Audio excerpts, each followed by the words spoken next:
جماعة باركولنا، احنا بلطنا المشروع.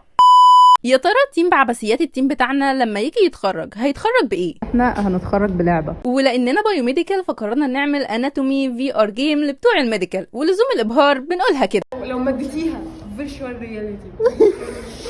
واول خطوه ان احنا كنا محتاجين نتعلم البرنامج اللي هنشتغل عليه. الدكتور بعتت لنا رود ماب المفروض كانت تخلص في شهر 9، ولكن تم التجاهل لحد واحنا قاعدين في شهر 11. فجاه لقينا مي بعتت لنا ده على جروب التيم، وهنا قررت انه كفايه كده، انا لازم بقى ابدا اشتغل. قمت فتحت اللاب، بدات اشوف في يونيتي ده بيقول ايه، تجاهلت الرود ماب تماما وبدات ارتجل. وهنا الجزء الاول من اللعبه في اول سين اللي المفروض اليوزر هيتعلم فيه، وانا بشتغل على يونيتي اتخنقت منه فرحت اشتغل على بلندر. وعلشان تفهموا ايه اللي بيحصل، فده المفروض السين اللي اليوزر هيتعلم فيه اناتوم الايد، وهو عباره عن اوضه بس روشه جدا. خدتها بعد كده على يونيتي، بدات اظبط الايرورز اللي ظهرت وحبه معالجه للاضاءه كده. واستنوا بقى البارت الجاي عشان تشوفوا الموضوع وصل لفين.